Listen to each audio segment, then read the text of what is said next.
नमस्कार. भारतीय जनता पार्टी कार्यालयामध्ये आयोजित या पत्रकार परिषदेमध्ये आपल्या सगळ्यांचं स्वागत. या पत्रकार परिषदेला उपस्थितीत माझे सहकारी भारतीय जनता पार्टीचे प्रवक्ते ओमप्रकाशजी चव्हाण, सर्व पत्रकार मित्रांचं स्वागत करतो.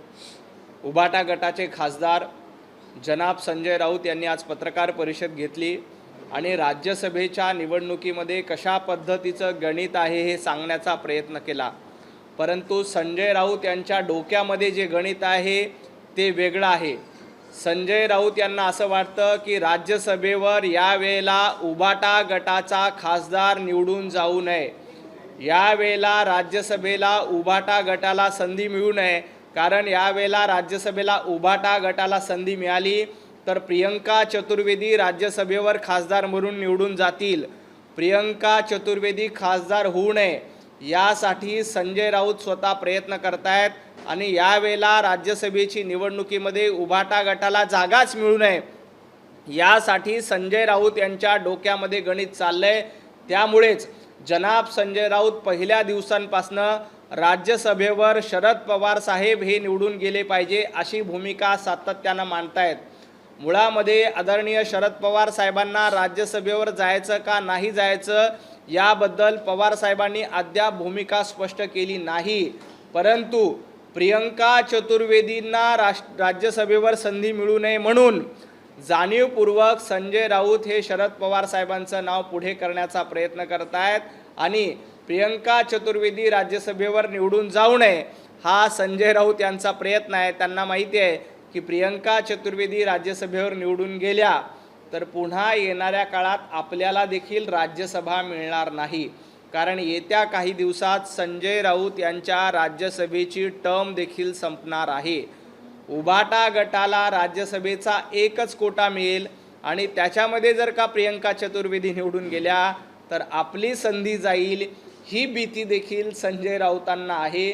त्यामुळे राज्यसभेचं गणित मांडताना त्याचा पूर्ण विचार करतायत. एका बाजूला आदित्य ठाकरे असं म्हणतायत की यावेळेला रोटेशन पद्धतीनुसार यावेळेला उभाटा गटाला संधी मिळायला पाहिजे, कारण याआधी राज्यसभेवर शरद पवार गटाची वेळ झाली, काँग्रेसची वेळ झाली, ही वेळ उभाटा गटाची आहे. त्यामुळं आदित्य ठाकरे यांचा सातत्यानं प्रयत्न आहे की यावेळेला राज्यसभेवर उभाटा गटाचा खासदार गेला पाहिजे. त्यासाठी आदित्य ठाकरे प्रयत्न करताना दिसत आहेत. परंतु जनाब संजय राऊत यांना मात्र यावेळेला प्रियंका चतुर्वेदी या राज्यसभेवर जायला नको. त्यामुळं ते सातत्यानं आदरणीय शरद पवार साहेबांचं नाव पुढे करण्याचा प्रयत्न करतायत. परंतु एक गोष्ट लक्षात घेतली पाहिजे, राज्यसभेवर कोण जातंय याची उत्सुकता जशी संजय राऊतांना आहे तशी महाराष्ट्राला देखील आहे.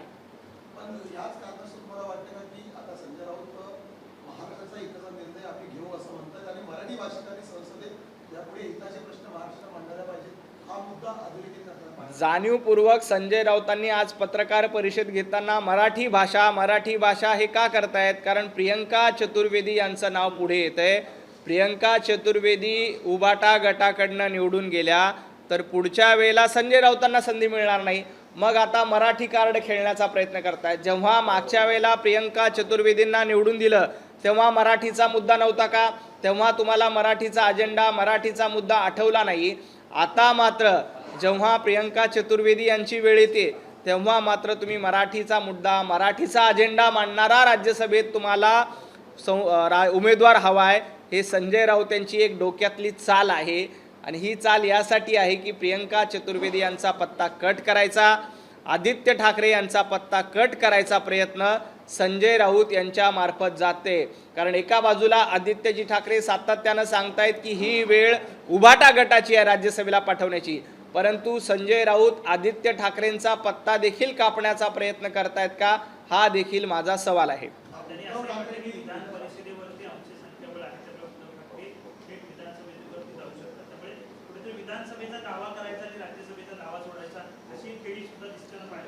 रोटेशन पद्धतीनुसार यावेळेला राज्यसभा आणि विधान परिषद या दोन्हीही मध्ये उभाटा गटाला महाविकास आघाडीकडनं संधी मिळू शकते. परंतु संजय राऊत यांना जाणीवपूर्वक राज्यसभेची ही जागा नको आहे, कारण त्यांची कॉम्पिटिशन कुणासोबत आहे हे तुम्हाला देखील माहिती आहे. राहिला प्रश्न विधान परिषदेच्या निवडणुकीचा, विधान परिषदेच्या निवडणुकीत देखील उद्धवजी ठाकरे एकट्याच्या जीवावर विधान परिषदेमध्ये जाऊ शकणार नाहीत. त्यांना काँग्रेसच्या कुबड्या घ्याव्या लागणार आहेत. आणि ज्या पद्धतीनं काँग्रेस वागतंय ते बघता काँग्रेस उद्धवजी ठाकरे यांना विधान परिषदेसाठी पाठिंबा देईल का, ही देखील शंका आहे. येणाऱ्या काळामध्ये काँग्रेस देखील आपली वेगळी चूल मांडेल आणि स्वतंत्र भूमिका घेईल याची आम्हाला खात्री आहे. त्यामुळे विधान परिषदेसाठी देखील उद्धवजी ठाकरे यांना दिल्लीमध्ये पुन्हा एकदा सोनिया गांधींच्या चरणावर आपला उरलेला पक्ष अर्पण करावा लागेल. सोनिया गांधींची गुलामी स्वीकार करतो असं सांगावं लागेल. राहुल गांधींची चाकरी करतो असं स्पष्ट शब्दात सांगावं लागेल. त्यानंतर कुठेतरी उभाटा गटाचा विधान परिषदेसाठी विचार होईल. उद्धवजी ठाकरे एकट्याच्या जीवावर विधान परिषदेमध्ये सुद्धा जाऊ शकत नाहीत. भारतीय जनता पार्टीच्या पाठीमध्ये खंजीर खुपसल्यानंतर काय अवस्था होते याचा विचार आता उद्धवजींनी करावा. कधी काळी सर्व राज्याची सूत्र शिवसेनेचे पक्षप्रमुख म्हणून तुमचा आदेश सर्वांना मान्य असायचा. तुम्हाला कुणाच्याही दारात जायची गरज पडायची नाही. तुम्ही 5-5, 10-10 आमदार विधान परिषदेवर तुमच्या जीवावर पाठवले होते. आता तुमची एक विधान परिषदेची जागा, तीही स्वतःची जागा मिळवण्यासाठी तुम्हाला काँग्रेसकडे जावं लागतं, काँग्रेसची गुलामी करावी लागते. हे वास्तव उद्धवजी ठाकरे यांनी स्वीकारलं पाहिजे.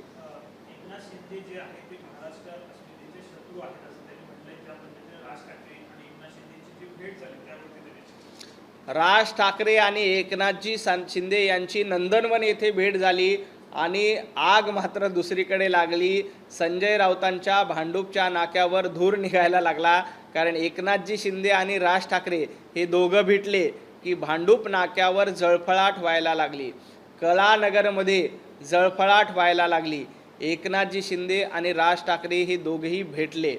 मी तुम्हाला याआधी देखील सांगितलं की उद्धवजी ठाकरे यांनी राज ठाकरे यांच्या पाठीमध्ये खंजीर खुपसला. महापालिकेच्या निवडणुकीमध्ये राज ठाकरे एकटे लढले तेव्हा 7 जागा निवडून आल्या आणि जेव्हा उद्धवजी ठाकरे यांच्याबरोबर युती करून लढले तेव्हा मात्र 1 जागा कमी झाली. याचा अर्थ उद्धवजी ठाकरे यांनी राज ठाकरे यांच्या पाठीमध्ये खंजीर खुपसला. मनसेचा केसानी गळा कापण्याचं काम महापालिकेच्या निवडणुकीमध्ये उभाटा गटाच्या माध्यमातून केलंय. त्यामुळं राज ठाकरे येणाऱ्या काळामध्ये उद्धवजी ठाकरेंसोबत असतील का हा प्रश्न मी सातत्यानं विचारत होतो. आता देखील राज ठाकरे एकनाथजी शिंदे यांच्याशी जवळीक करतायत. एकनाथजी शिंदे आणि राज ठाकरे यांची भेट झाली. याचा अर्थ येणाऱ्या काळामध्ये नवे समीकरण जन्माला येतील आणि हे समीकरण उद्धवजी ठाकरे यांना देखील लक्षात आलेले आहे.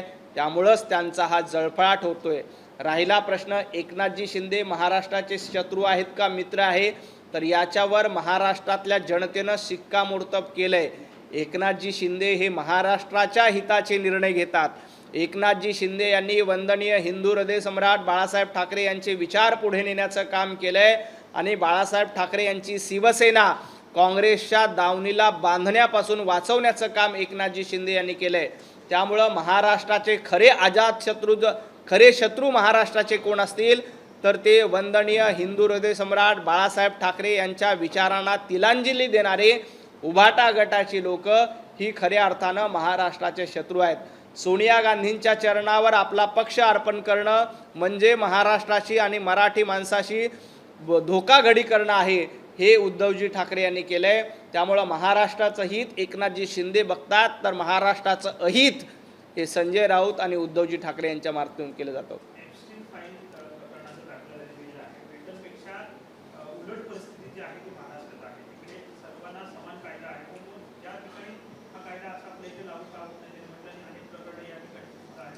एप्स्टीन फाईल प्रकरणात संजय राऊत यांनी ब्रिटनचे दाखले देण्याच्या आधी आपली पाटकर फाईल काय आहे आणि पाटकर फाईलमध्ये आपण कशा पद्धतीनं तोंड काळं केलं हे बघावं. एप्स्टीन फाईलमध्ये भारताच्या कुठल्याही नेत्याचं नाव नाही. भारतीय जनता पार्टीच्या एकाही नेत्याचा आणि एप्स्टीन फाईलचा काहीही संबंध नाही हे देखील स्पष्ट झालेलं आहे। तरीही हवेत गोळीबार करणं, खोटे आरोप करणं हा संजय राऊत यांचा धंदा झाला आहे। संजय राऊत, तुम्हाला इतकंच सांगायचं आहे, एप्स्टीन फाईलमध्ये तुम्ही प्रिन्सच्या कारवाईबद्दल अभिनंदन ब्रिटनचं करताय, परंतु मला तुम्हाला आणि उद्धवजी ठाकरे यांना सवाल विचारायचा आहे की पाटकर फाईल समोर आल्या होत्या। पाटकर फाईलच्या माध्यमातून एका महिलेला कशा पद्धतीनं शिवीगाळ केली आपण बघितली, कशा पद्धतीनं त्या महिलेशी बेवर्तन करण्याचं काम संजय राऊत यांच्या माध्यमातून केलं आहे। एप्स्टीन फाईल्स आपण नंतर बघू, आधी उद्धवजी ठाकरे पाटकर फाईल्सबद्दल संजय राऊत यांच्यावर कारवाई करणार आहेत का? संजय राऊत यांच्या खासदारकीचा राजीनामा उद्धवजी ठाकरे घेणार आहेत का? ज्या पद्धतीनं पाटकर फाईलमधनं एका माता भगिनीवर अन्याय अत्याचार करण्याचा प्रयत्न संजय राऊत यांच्या माध्यमातून केला जातोय, शिवीगाळ करण्याचा प्रयत्न केला जातोय, ही लाजिरवाणी गोष्ट आहे। त्यामुळे एप्स्टीन फाईलच्या गप्पा संजय राऊतांनी बघू नये। आधी पाटकर फाईलमध्ये आपली काय अवस्था झाली, कशा पद्धतीनं आपलं तोंड काळं झालंय याचा विचार संजय राऊत यांनी करावा।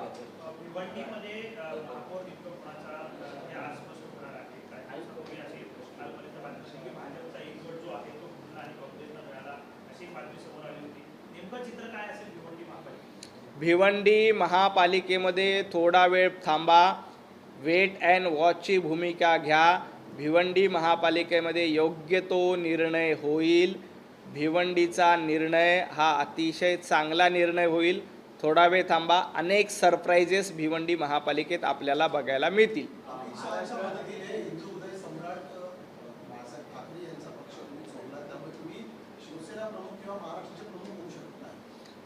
एकनाथजी शिंदे यांनी पक्ष चोरला नाही, उलट तुम्ही सातत्यानं पक्ष चोरला, वडील चोरला, चिन्ह चोरला म्हणून रडगाणं गाताय।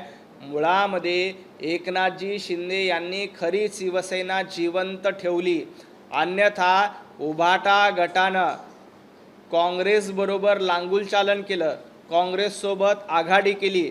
वंदनीय हिंदू हृदय सम्राट बाळासाहेब ठाकरे यांची भूमिका अतिशय स्पष्ट होती की मी काँग्रेससोबत जाण्यापेक्षा माझं दुकान बंद करेल, असं जाहीरपणे वक्तव्य बाळासाहेब ठाकरे यांनी केलं होतं। तरीही फक्त आणि फक्त खुर्चीसाठी उद्धवजी ठाकरे तुमच्या मुख्यमंत्रीपदासाठी तुम्ही संपूर्ण शिवसेना काँग्रेसच्या दावणीला, काँग्रेसच्या जोखडाला नेऊन बांधली। एकनाथजी शिंदे यांनी त्या शिवसेनेला काँग्रेसपासून मुक्त केलं आणि वंदनीय हिंदू हृदय सम्राट बाळासाहेब ठाकरे यांचे विचार जिवंत ठेवण्याचं काम कोणी केलं असेल तर एकनाथजी शिंदे यांनी केलंय। याच्यामध्ये अमितभाई शहा यांचा कुठे संबंध येतो? आणि महाराष्ट्रातल्या जनतेनं सुद्धा खरी शिवसेना कोण आहे याच्यावर विधानसभेच्या निवडणुकीत शिक्कामोर्तब केलं, याच्यावर महापालिकेच्या निवडणुकीत शिक्कामोर्तब केलं, याच्यावर पंचायत समिती जिल्हा परिषदच्या निवडणुकीत शिक्कामोर्तब केलं।